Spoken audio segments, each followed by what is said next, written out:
tabletop role-playing game news for Monday, Cyber Monday, the second day of December. Thank you for joining me this holiday. How y'all doing? Hope you're well. It's Vlogmas 2024. It's Monday, which means it's time to take out our charts, get out our sextant, and see what kind of stuff is shaping the tabletop role-playing game news community this week. And I gotta tell you guys, I don't think anything important happened recently. I think it's been a pretty boring, dull, Oh, wait. This thing. Now, let me just say from a personal point of view, past from present point of reference, I find it very ironic that the same people that are cheering Elon Musk now and want Elon Musk to take over the world and Hasbro and D&D and see him as the second coming are the same people a few years ago, back when Elon Musk was a liberal, who thought he was awful, couldn't believe that he named his child X blah, blah, blah, thought he was an idiot, didn't think he should be making cars. You had nothing good to say about Elon Musk a few years ago, conservatives, but now that he's on your side, you think he's the greatest thing since sliced bread. Just remember that, shall we? Now, that said, I don't really care about Mr. Musk's politics. As a businessman, he's hit or miss. So, do you really want Elon Musk to take over Hasbro?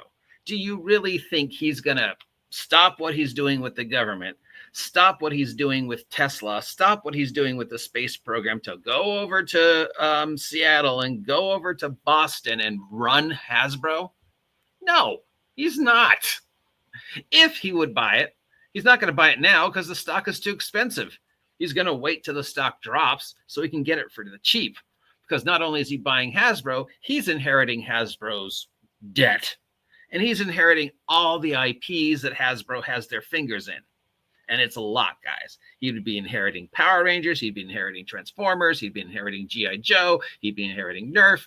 He'd be inheriting Peppa Pig. He'd be inheriting Furby. He'd be inheriting everything that Hasbro has their fingers in, past, present, and future. And that's a lot of stuff. There's a lot of finagling he would have to do to, keep the deals that they have and make sure everything runs significantly. And he doesn't have the time.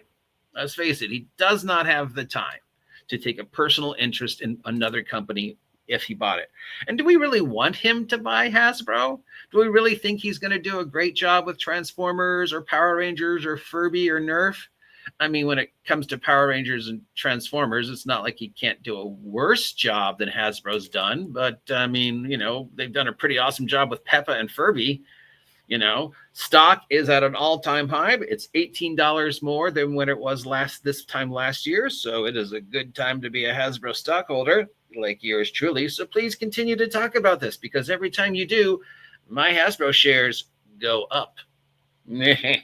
Which I don't know. Maybe that's what Hasbro wants. Maybe Hasbro is encouraging this because, hey, look at all the attention we're getting. Our stock's going up.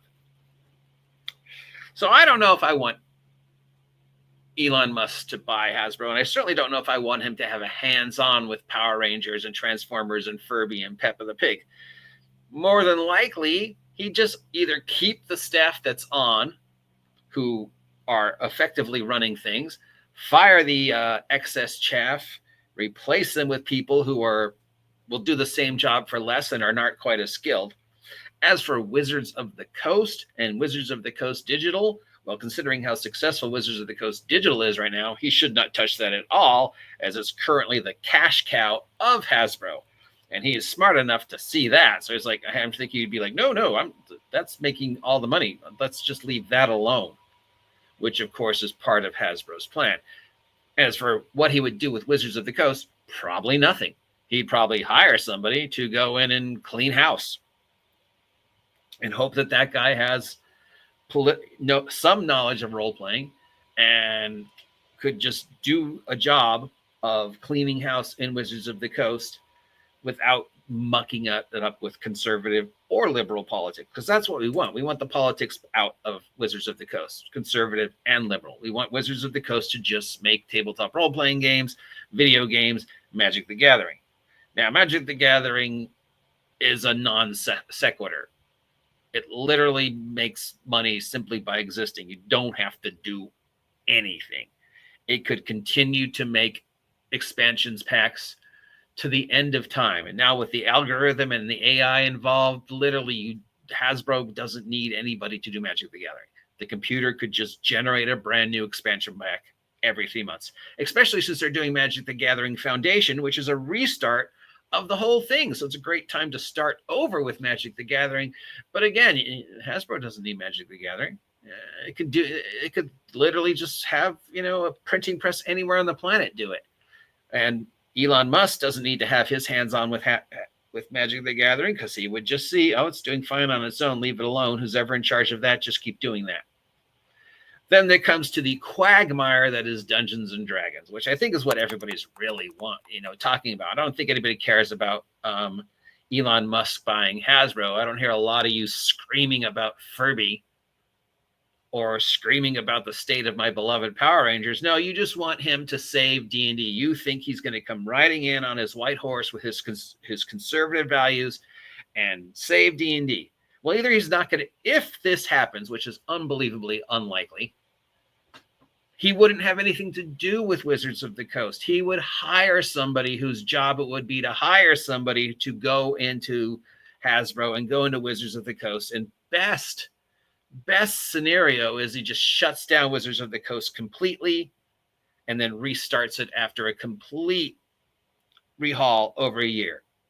So that would mean that around, if he bought it today, sometime in late 2025, 2026, he would hire somebody whose job it would be to hire somebody to go into Wizards of the Coast. Then we'd have to shut down Wizards of the Coast completely and then restart it sometime around, I don't know, June of 2027, which coincidentally is also the same month of the same year where Hasbro has listed on their calendar 6th edition X D&D, along with the, of course, inevitable, hey, it's ending in 2030, which I think we all know is most likely going to happen. So Wizards of the Coast is going to be fine self-destructing, and Hasbro is going to shut it down in one way or another. They have made that personally clear since 2020. They want D&D to be a brand because it doesn't make them any money. They want to have a corner of the digital VTT, digital video game market, because physical D&D just doesn't work anymore for them as a brand. They don't really care about role-playing. I don't think Elon Musk cares about D&D. I'm sure he doesn't know about what's going on with D&D and the OGL wars and the Pinkertons thing and Kelsey Dion and 6th edition and whatever else. And I doubt he would in the future if he somehow became involved. And who's to say that once he gets in, what he does is just as bad, if not worse, than what's currently done, just from a different point of view, because you get far enough in the extremes of the left and you get far enough in the extremes of the right, and they kind of look the same.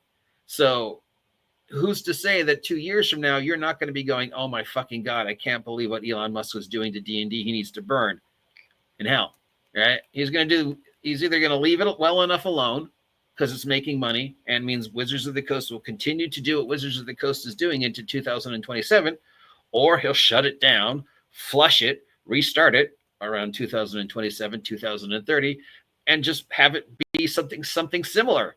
You make Magic the Gathering because it's been unbelievably successful, so there's no reason to change that formula.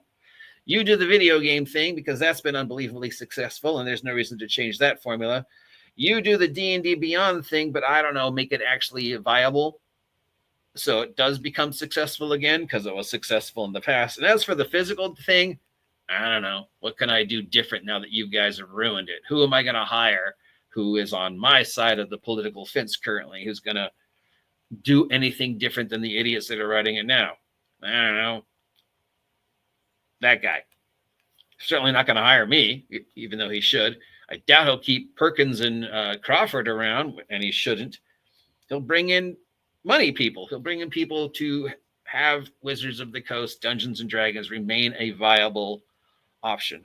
And if you look at what the paperwork says about what the plans for D&D are right now, despite how horribly Wizards of the Coast has handled it, the actual idea is sound. I mean, taking it into the digital medium is inevitable. Everybody's doing it. It's just Wizards of the Coast chose to do it the stupidest way possible. So the only thing Elon Musk could do is maybe do it a better way. But he's going to see the financial wherewithal to know that this is the future. And as for the past, as for the people who still want to play physical D&D, he'll, 6 editions out. We've already spent the money. Let's see what goes on with that for another year or two before I decide if they were going to make a 7th edition or not. Best scenario, he unlocks all the previous stuff. 1st edition, 2nd edition, 3rd edition, 4th edition, all the other stuff that Wizards of the Coast has locked behind the legal schmiegel and is just sitting on the shelves, and says, okay, let's make that common core. Let's reprint the old stuff because there's people who want it, I guess. I don't know. Maybe there's like one old guy who still is alive who wants that shit, and charge them an arm and a leg to get it, right? He's going to see that the branding of the IP is where the money is. Maybe he will do a better job with the branding of the IP than Wizards of the Coast is doing. He's probably going to go, I don't know if D&D the meat snack has a market there, Marge. Or D&D the beard oil. I don't know, maybe we should focus on things the D&D crowd actually want, like t-shirts and dice bags and backpacks and hats and stickers and special edition books and special edition figures and, I don't know, t-shirts, as opposed to D&D the beef snack. Yeah, I don't see that. Yeah, no. Let's just, yeah. Because at the end of the day, whether it's liberal Elon Musk or it's conservative Elon Musk or it's taking us to space Elon Musk or it's Tesla truck Elon Musk, oh yeah, this thing's a genius of an automobile, as long as you don't look at it wrong. Elon Musk, he's still Elon Musk. He's still a guy whose brilliance is making money and taking shitty companies and squeezing them for every dime under the illusion that I've made it better. And really, we don't want him wasting energy on game company, toy company. We want him wasting energy on space. Just focus on getting us into space, Elon Musk. That's all we want. Stay away from D&D, stay away from politics, stay away from cars, stay away from video games. Focus on getting us into space. Let's go back to the moon. Let's go back to Mars. That's what you should be focusing on. So I don't care one way or the other. I don't think he's going to do a better job. I don't think he's going to do a worse job. I think it'll change on the surface, but behind the point, it's a corporation, and he's a money guy. And if he buys it, which I find, again, highly unlikely, it will not be to save D&D and make all of you happy. It will be, what's going to make me the most money off of this toy company? And right now, that's Furby and Peppa the Pig and video games. Why would he change that? And as for 6th edition, well, it's already printed. Let's just run with it. And I don't know, release the old stuff, which is the other thing I think we really want. Release the old stuff. Now, secretly, of course, I don't care who it is. Please just somebody save Power Rangers. I think it's safe to say that the past 5 years, Hasbro has dropped the ball on my beloved Power Rangers.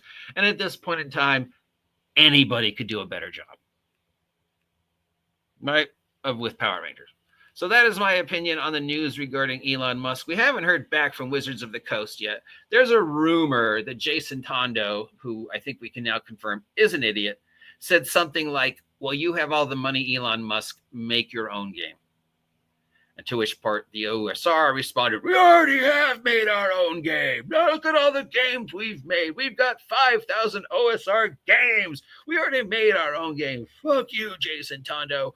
We did make our own game. Which Wizards of the Coast would then respond and go, yeah, okay, so why do you care?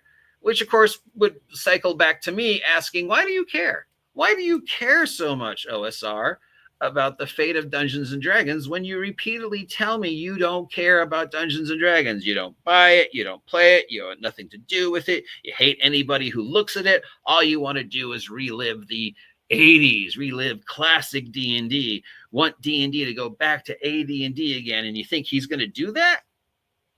At best, he's just going to re-release what's already out there. He's not going to make a new version of it. He'll just unlock the stuff that's in the vault and make it common core so he can make money off of it. And then he's going to go, well, all you guys have done for the past 20 years is shit on D&D. Why should I save it? The only people who are buying it are the people who are buying it right now. You guys consistently say you're not buying it. And you just told me you already made a game. In fact, you made 5,000 D&D games. Why should I save D&D? You just told me it already does. I'm just going to leave well enough alone and invest in the OGGM instead. Now, I'm sure there's something else going on in the tabletop role-playing game community that doesn't involve Elon Musk, but for the life of me, I don't know what it is. But let's take a look.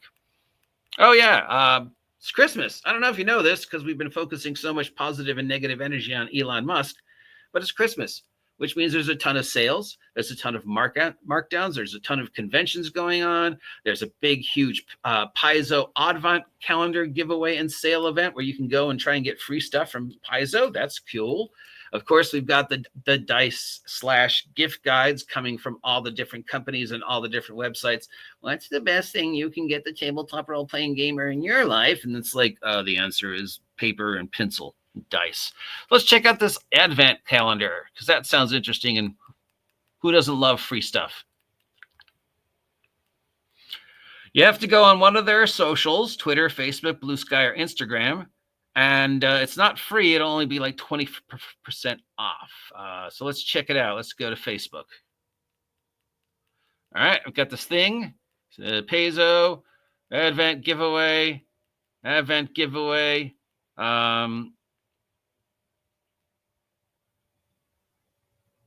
only one person gets it per day. From there, you got to go to the site. All right, I'm on the site. It's got some sales. I don't see an Advent calendar. So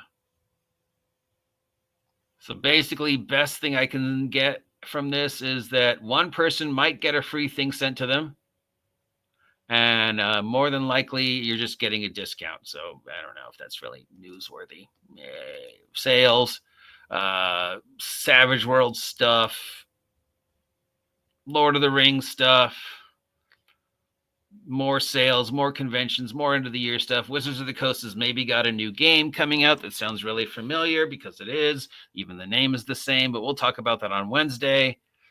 So yeah, other than Elon Musk saving Hasbro, apparently there was more dust-ups with the whole Gygax sexist thing, which led to dust-ups over at Harmony Ginger and a certain YouTube commentator saying some very unsavory things about her. And of course, we have a dust-up between Eric Tanker and a certain YouTube commentator and various things that they were said about each other. And a certain YouTube commentator seems to be getting a lot of unnecessary attention from several YouTubers and video people like myself. And in regards to that individual, I would remind you that by giving that individual any attention, you're giving that individual exactly what he wants. You're feeding into his narcissism. So the best way to deal is not. Now, it sucks that he's picking on Harmony, but this is what he does, and this is what he's done for years. And anybody who's been around and is familiar with this knows this is this guy's operating procedure. So it's awesome that Harmony stood up to him, but also it's like now he's just going to make 3,000 videos. And it's awesome that Eric Tanker brought up but now he's just going to make 3,000 videos about it doesn't end. So my first PSA of the day is if somebody's trolling you on the interweb and saying awful things about you, let them. Thank them for the free press and move on. Oh no, the cancel culture is saying horrible things about me in the comments section. At least they're talking about you. Shut up and appreciate the free press. I'd rather have 100 people talking shit about me in the comments section than nobody talking about me.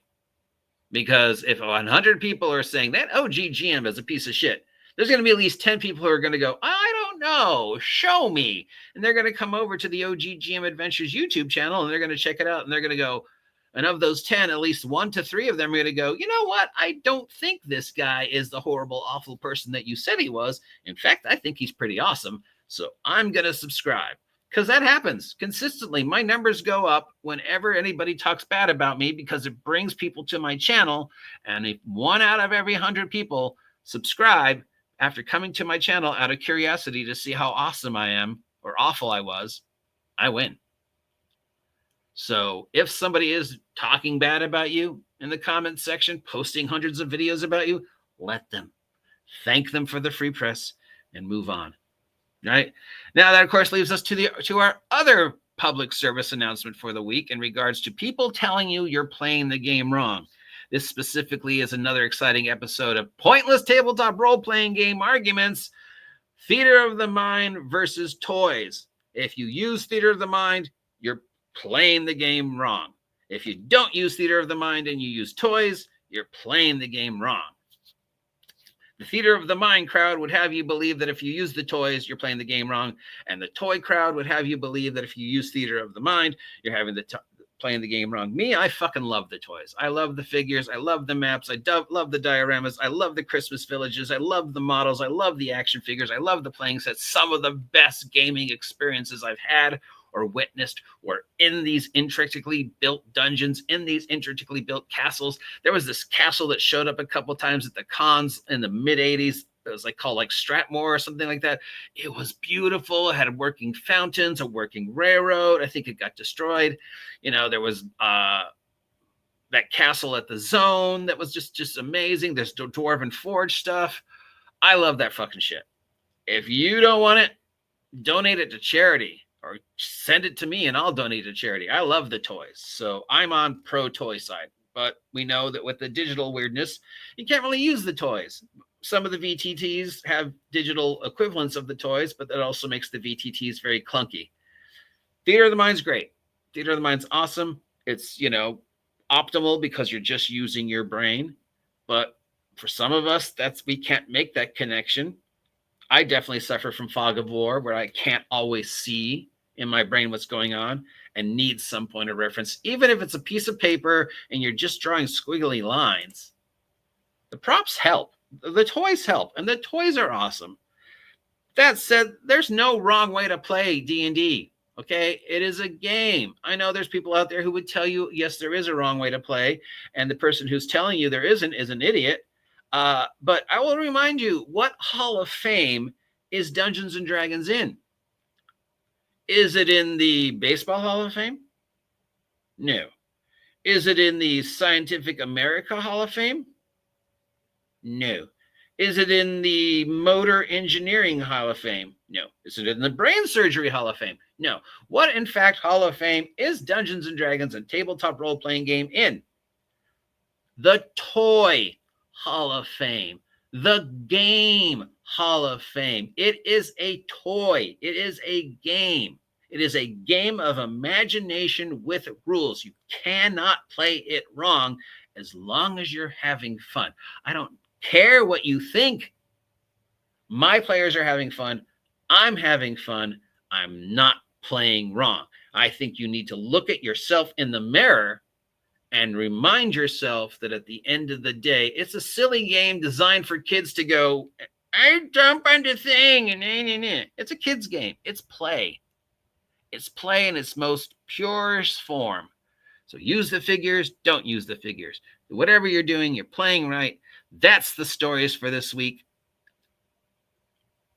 Elon Musk, Harmony Ginger, trolling, people telling you you're playing the game wrong, figures versus not figures, blah-dee, blah-dee, blah-dee, yakety smack. It's the same thing with different voices, but at the end of the day, it's just somebody somewhere trying to ice skate uphill.